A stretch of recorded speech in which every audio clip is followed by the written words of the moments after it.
Coffee for Courage.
Hello everyone, it's a stay-at-home reader again. I hope you enjoyed my short little vlog. Unfortunately, I wasn't able to take as many clips as I would have liked in this vlog, but I'm happy with the ones that I did get. It's been a crazy month so far, but we got it done like we thought we were going to. And I just wanted to say thank you to one of my favorite people in the world for gifting me this, well, I would consider it one of my most anticipated reads of 2023 because of all the hype people have been bringing about on it, and that is Fourth Wing by Rebecca Yarros. My friend Linka, who is always mentioned in these videos, and I know she's keeping score. Yeah, I'm talking to you. I know you're gonna watch this video and I know you're gonna see if your name's brought up, and it always is, except for that one time, sorry.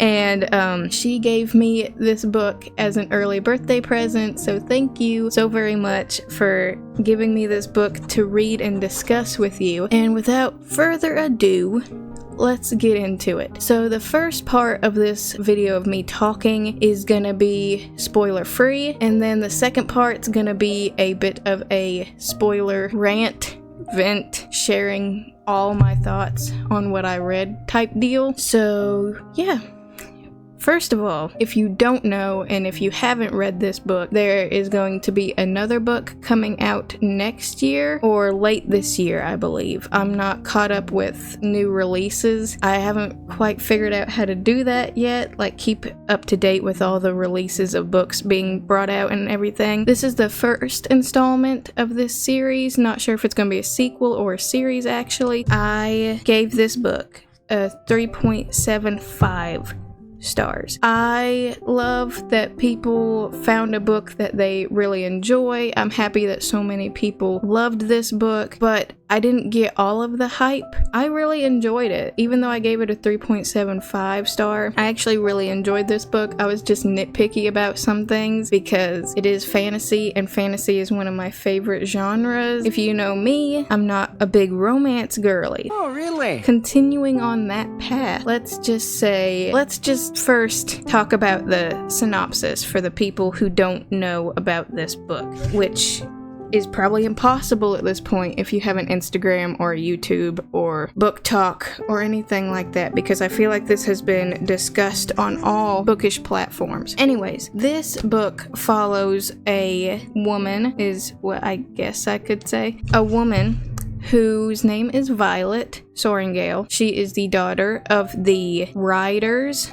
Believe she's the general. Her mom is the general, and it follows her going into the Riders quadrant. Apparently there's 4 different quadrants, like Riders, Healers, Scribes, and then I forgot what the 4th one was, unfortunately. But that one wasn't mentioned a lot in this book anyways, so it's kind of easy to forget a little bit. In the second one, I feel like they should mention all of the quadrants a little bit more. This focuses on the Riders quadrant, and it goes through her journey of making it through the first year of being in the Riders quadrant, and apparently it's very deadly and hard to get through. Lots of people die apparently in percentages. Yeah, the Riders quadrant is basically people who enter willingly. They have to volunteer for this quadrant. They have to be bonded with a dragon, and then that dragon is what they ride into battle against griffins and such. If you don't get bonded, you can go back and take the first year of the Riders quadrant again, or you can choose something else, I believe. Anyways, it's this big political thing. The knowledge is leaving my brain right now. Anyways, the spoiler free part. What can I say that won't give anything away? As I said before, you know I'm not a romance girly, so that was part of why my rating was a little bit on the lower side. The characters seemed to backtrack for me in some aspects, and there was some language I was a little uncomfortable with. Watch your language in front of the lady, punk! I really love dragons. Love me some dragons. And the way my friend Linka described this book as being divergent with dragons was basically spot on. It definitely felt like a divergent feel to me, but it felt like YA writing with adult content. And I believe that's what made my rating low so heavily, but I'm really excited to read the second one still. Like, I'm really glad I got a chance to read this book and find out what everybody was talking about. If you haven't read this book and you want to, I'm just going to say you should probably end the video here, because now I'm going to get into my very particular thoughts. Okay.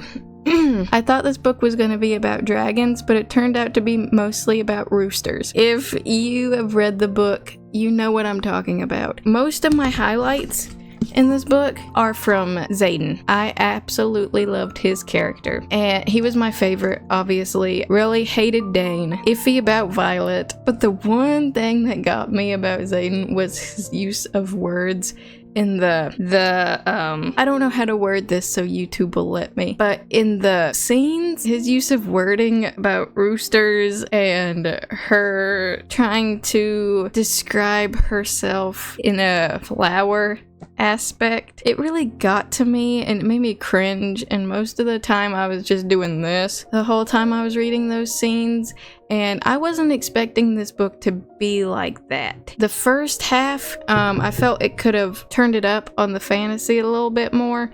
I just felt like I was just going through her daily. It was like she had a booktube, and I was watching one of those, A Day in the Life of Violet Sorengales. And her life, other than all the death and people trying to kill her, it was just all revolved around death. I feel like it didn't go into depth with the dragons and what it was supposed to do as much as it did. Then the second half was just straight up banging. Straight up banging. And then that one scene with Violet being able to feel her dragon's emotions while it was mating. Oh, it was so... Well, it was three things for me. It was funny, it was gross, it was confusing. It may sound like I hate the book now that I'm saying it out loud, but I don't hate it. I just wish it would have brought more of what it seemed to promise on the fantasy aspect. I loved the death scenes. They were descriptive and they were done really well and seemed realistic compared to the fantasy realism type deal. But everything else kind of was just, it felt thrown around and not very well put together. If it was put together in a different way,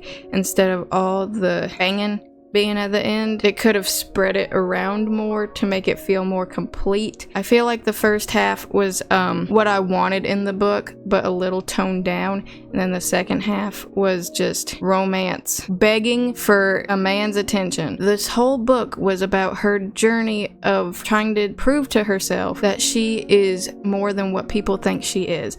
And then at the end, she falls in love with Xaden. She pines for this man, like groveling type pining. After all she's done to work on herself, after all she's been through, after all the training she's done, and then her best friend is just like, I'ma kiss you, and because you don't want me, I'm gonna betray you in the most roosterish way possible. And then the thing at the end, like I said multiple times, I don't usually go for romance, but romance and fantasy is okay to a point. I just don't want them to have to rely on each other and ignore what's going on when it's this serious, like war, death. Focus on that, not on getting in someone's pants, please. It makes it unrealistic, even for fantasy. I feel like this has just been one big spoilery rant at this point, but that's okay. That's what I felt like saying, and I'm gonna be honest. I'm gonna be straight up. I guess I just wasn't one of the ones that fell in love with this book. I fell in love with Xaden's character, not so much everybody else's. I feel like that's it, because my thoughts are just jumbled around, and I feel like I'm repeating everything that I'm saying. So, if you want to DM me on Instagram your thoughts about this book, or if you want to comment some non-spoilery comments below, I would love that. I love interacting with you guys. I don't have a coffee with me today. I have this Slim Fast caramel latte flavored protein shake since I've been trying to work on myself. It's going well, but I don't have a coffee with me today, so this'll have to do. Coffee for courage, and I'll see you in the next one, my lovely little chapters. Cheers.